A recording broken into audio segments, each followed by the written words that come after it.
Welcome back to Passionate World Talk Radio. Educate, enlighten, entertain. And today on Cool Your Heels with Lillian, our special guest is Sudeen Kelly, who is going to talk to us about protecting our power grid from a cyber attack. So good afternoon, Sudeen. How are you? I'm great, thank you. It's a pleasure to be with you. Well, I am delighted you're here because after having several electrical outages due to small things happening, it occurred to me that we have gotten so dependent now on the power grid that we really need to protect ourselves. But that's not always happening, is it? That's right. You're exactly right. It used to be that we used to think about the electricity as keeping the lights on, but now it's about keeping everything on, keeping the wastewater treatment station pumping and keeping our internet up and keeping our phones charged. And just about all the critical services that we use in life are dependent on a steady, reliable stream of electricity. Now, does each state have their own power grid, or does everything feed into one giant powerhouse? In the United States, we have three giant power grids. We have one in the east. It goes from the East Coast to the western edge of the Midwest. And then that's met by the western power grid, which goes from just east of the Rocky Mountains to the West Coast. And then we have a special case of the state of Texas. They have their own power grid. So we have three in the U.S., and we're linked to the power grids of Canada and to Mexico. Now, that's interesting. Even I did not know that. Now, the power grids as they stand now, are they getting outdated? Are they old? Do they need to be replaced, or is everything up to date and current? Really interesting. We stay pretty up to date with our grids, except with cybersecurity. We are not up to date with the cybersecurity of the grid. Many of our grids, well, first I should tell you that our grid, if you just think of all three of them, little pieces of the grid are owned by different electric utilities. And we have 3,000 owners of the grid, each of which owns a little piece of the grid. The big utilities own a bigger piece of the grid than the little ones. And we have been interrelated since the Depression, when interrelated and interlinked and fully linked since the Depression, when the government started the Rural Electric Services Agency that allowed all the rural areas to have electricity and to feed into our grid. So today, if you think about the grid, or if you think about the three grids, I think of them as a giant amoeba. They're all interconnected and interrelated and intervulnerable, even though they're owned, pieces of it are owned by 3,000 different entities. So if we had somebody hacked in, would it be like the domino effect, where it would affect everything would fall into place? Yes, that's depending on where the hack is and how serious it is. Yes, that's a worst case scenario. So if you think of Puerto Rico, obviously that wasn't a cyber attack. That was a physical attack, if you will, on the grid, and it all fell down. So that's what we worry about. That's what my organization worries about. So what has your organization come up with a contingency plan to offer to these? Who would you offer to? To the separate utility companies that own the bigger share of the grid? Well, that's a very good question. So a lot has been said about doing something, and the question is, what do you do? What do you do to make the grid cyber secure? So we've come up with a couple of principles of what you need to do. One is we need to have collective action by all the owners of the grid. So in other words, it's not enough for the big utilities to be cyber secure because the grid is one living organism. And if it's hacked through a portal of a small utility that's not cyber secure, it can bring down the whole grid, including the bigger one. So we need collective action by owners of the grid. We need accountability. We need a decision, if you will, by the owners of the grid to take responsibility for this. Or in the absence of a decision, we need the government through Congress or through the White House or through a government agency to mandate responsibility. Obviously, it would be better for the industry to step up themselves, and we think that would be a better solution. I would think so as well. So for the grid that goes up into Canada, is the Canadian government then responsible for protecting that part of the grid from being attacked? Yes, they are. All right, now here's the next question. When you go to the individual utility companies, do they have any contingency plans? It depends on who you go to. And this is, our grid came together in bits and pieces from 1910 up until the 1950s when we became totally interconnected. So it's a product of its history. So the pieces of the grid that now form one amoeba are owned by little utilities, little cooperatives, little publicly owned entities, cities, for example, and large investor-owned companies. So they all are in different situations because they have different resources available to them. For example, a big investor-owned utility like Southern Company or Exelon or PSEG has the resources available to have a cybersecurity expert and to invest in cybersecurity protocols, in hardware and software. But the smaller ones have a much more difficult time, even finding the expertise to advise them on what they should do. Which is, again, why we believe that collective action, so that the utilities could share these resources, because what we have is a shared grid and we should be able to share the resources. So some of the utilities have a cyber plan and others do not. I would think it would be everybody's best interest to have a cyber plan at the top and then adjusted to the smaller companies that are involved in such a way that they still can get some protection, if maybe not the really top high priority for protection. Because I sort of look at it, if you have a website, for example, on the internet and somebody hacks in fact, it happened to me. They came in through my comment section to our blog. Mm-hmm. And it never would have occurred to me that somebody would hack through that way. Mm-hmm. But so I finally I put my finger in the dike and did something about it. No, it's not what a really large company like IBM or an oil and gas company would be able to afford. But for what I can afford, it keeps them out so that when somebody does hack against me, I can inform the larger company I'm getting the service from, and they go in and take care of it. Right, exactly.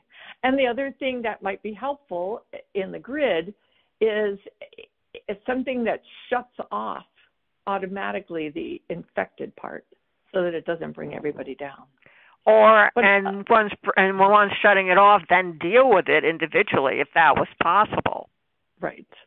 There are two other issues that we see as solutions to the problem, and that is the adoption of best practices and a protocol for supply chain security. So if I could talk about the first one. Oh, absolutely, because I was going to ask you about it, and then I was going to ask, well, how can individual places like nursing homes or emergency places or whatever, how can they protect themselves should the people above them not do such a great job? Right. Well, first and foremost, they should be able to depend on the suppliers of their electricity to protect them. If they don't protect them, then there's little that like a nursing home can do except have its own backup system. Which would be generators. Exactly. Okay. And many do. And then you have to be sure that you have generators that would be available for the length of time that the grid would be out. But to get back to best practices, what we started doing in this country a couple of years ago is a government agency, the Federal Energy Regulatory Commission, announced standards for cybersecurity of the transmission grid. So the transmission grid is made up of, the grid is made up of different voltage lines, like the lines that come to your home are low kilovolt lines, and the ones that transmit electricity from the generator in Connecticut to DC are high kilovolt lines. So those are the transmission systems, and the lower voltage ones are the distribution systems. So the Federal Energy Regulatory Commission announced some basic cybersecurity standards for the transmission system that all transmission owners of the big kilovolt lines have to implement. And that's a good baseline. But the problem with cybersecurity and cybersecurity threat and risk is that it's really not amenable to standards. In other words, as soon as you have a standard, the hacker figures out the way around the standard. So what you need for managing cybersecurity of the grid, in addition to those baseline standards, is an approach that we call best practices, which is the utility having practices and procedures that continuously monitor for threats and implement the best defense in response to the perceived threat. So that it's, rather than a static standard that maybe will get updated in 5 years, it is a dynamic approach to solving a problem. Now, No, I was going to say, doesn't the military have some kind of system put into place to prevent the hackers from interfering with their electrical needs from the grid? To the extent that a military base has its own separate microgrid, I'm sure that's true. Okay. So if you have military bases in Afghanistan, for example, or military operations in Afghanistan, to the extent they have a grid, they would adopt those measures. But what we're talking about is the utility companies getting together as a whole, yes, and adopting that approach, which would make us much more cyber secure. In other words, it's a false assurance to think that if every utility meets the standards that we're cyber secure. Would you think that they would ever put everything under the jurisdiction of the military to protect the grids? That has been discussed, and I think that's a possibility. What the utility industry says is, we know best how to run the grid, and I agree with them. They do know how to run the grid. So they want to continue to run the grid, and we agree that they should. We agree that they know best, but we also believe that they have to be responsible and accountable and have to take on the responsibility as a whole of running the entire grid, not just one utility's piece of the grid. The other thing that we recognize that they need is they need the money to do it. And the way we regulate our utilities, we make it very difficult for them to get the money that they need to make the grid cyber secure. The process that they have to follow to get approval from their state and federal regulators to spend money is very involved and very expensive. And it makes sense, this process, if you want to make a really big investment, say $800 million in a new generator. That process, that's how the process was first instituted, and it makes sense. But if what you are talking about is a budget of, name your number, $50,000 a year or $500,000 a year or $5 million a year for cybersecurity, we don't have a process. So we need to enable the utilities to do the job with a funding process and a fund that not only allows them to have the money they need to keep up with the cybersecurity demands, but also makes sure that everybody pays the same amount. So, for example, I'm from New Mexico, and I talk about the city of Farmington, New Mexico, which has its own piece of the grid and has about 60,000 people. If the city of Farmington implements cybersecurity measures, they have to recover that cost from their 60,000 people. That means it's a lot per capita. Whereas if Exelon Corporation implements cybersecurity measures, it has hundreds of millions of people that it can spread the cost over. So the funding mechanism has to be available, but it also has to be rational and equal so that no one electricity customer pays more than anyone else, since we're all dependent on this common facility.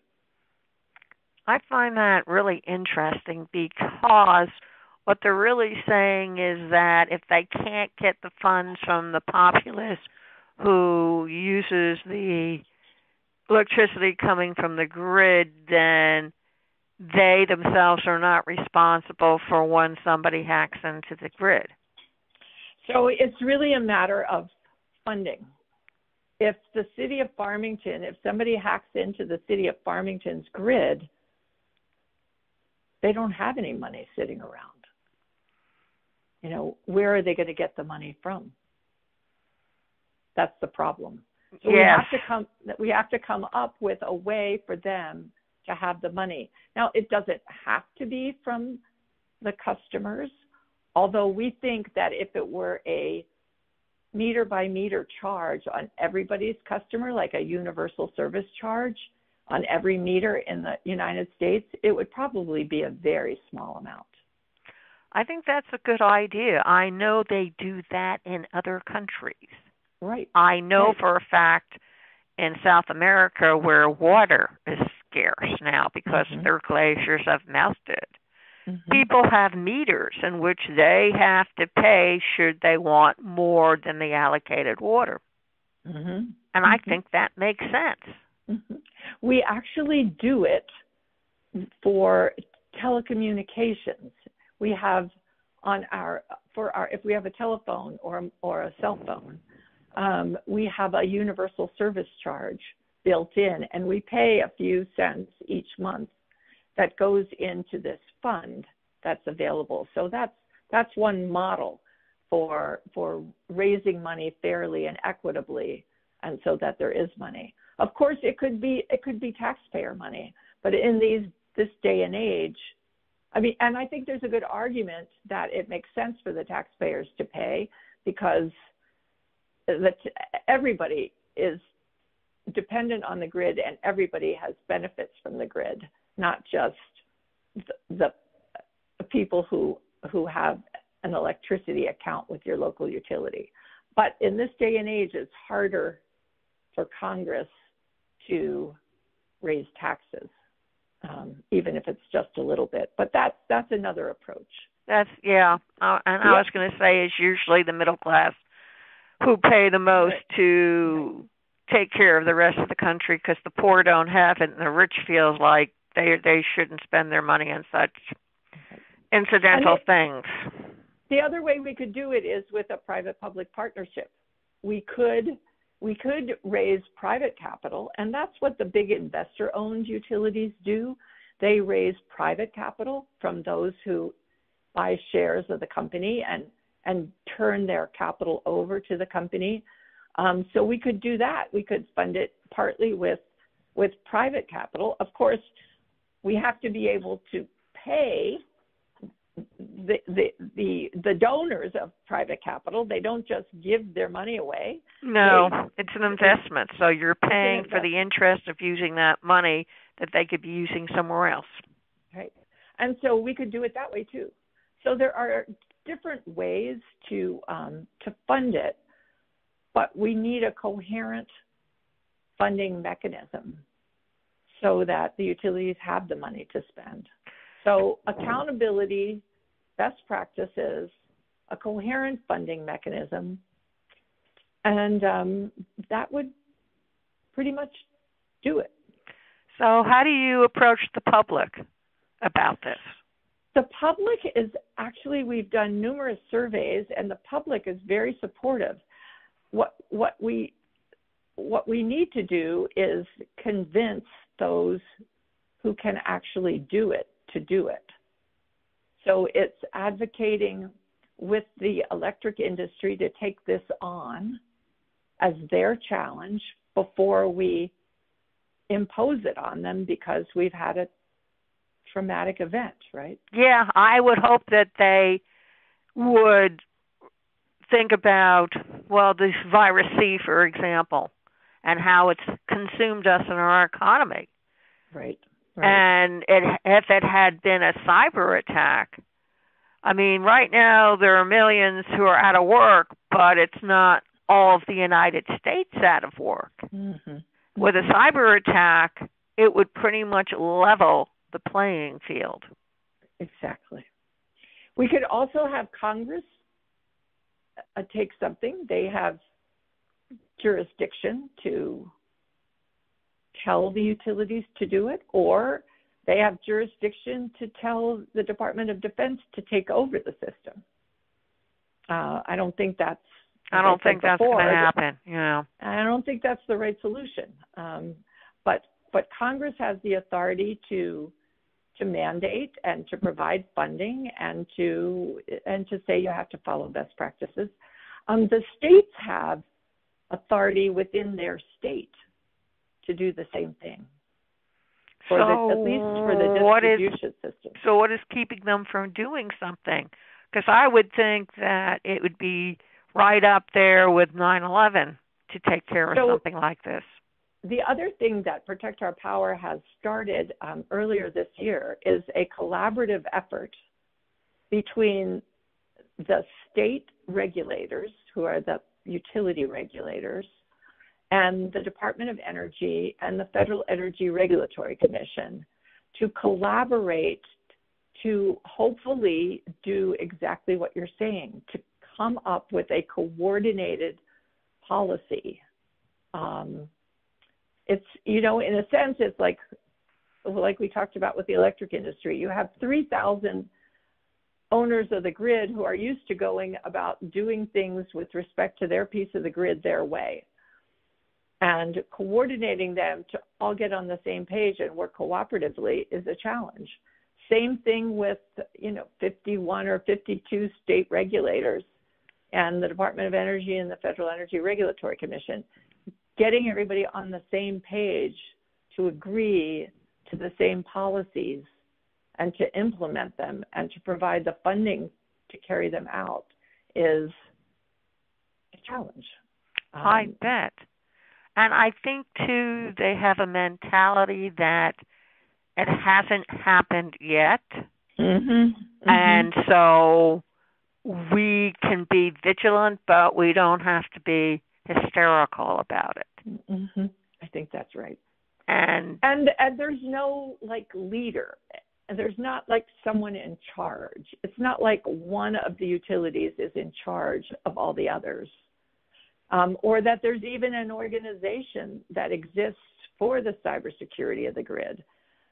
So we are trying to be the catalyst as an independent organization. We have an advisory board made up of about 30 experts in cybersecurity and regulation and business to advise us, and we are working to be the catalyst to get these collective efforts to take place. And that makes sense. So, Sudeen, please tell everybody where they can find your organization on the World Wide Web, how they can contact you, and any other important information that all us people who are part of the grid should know. Well, thank you. It's very easy to reach us. We're at www.protectourpower.com. Okay, great. Okay, ladies and gentlemen, and children of all ages, you can hear Cool Your Heels with Lillian and our guest, Sudeen Kelly, all over again. Go over to https://passionateworldtalkradio.com. On the right-hand side of the page, you'll see a menu. Scroll down until you come to Cool Your Heels. Click on it. For those people who are not digital or technological proficient, pick up your phone. We provide you with a phone number. It's called the Sizzle line. Each number is assigned to each program on PWTR. Find the one with Cool Your Heels, dial it, and listen to the interview immediately. You'll also hear it on iHeartRadio, iTunes, Spotify, Spreaker, to name a few, and all of social media. And before you go away and stray, Sidney Smith had this to say in 1807, God is tolerant, man is not tolerant. Omniscience pardons, frailty is inexorable. In other words, forget it. It's going to be a bad day. Until next time, thank you very much for listening, and remember, please keep listening. Thank you.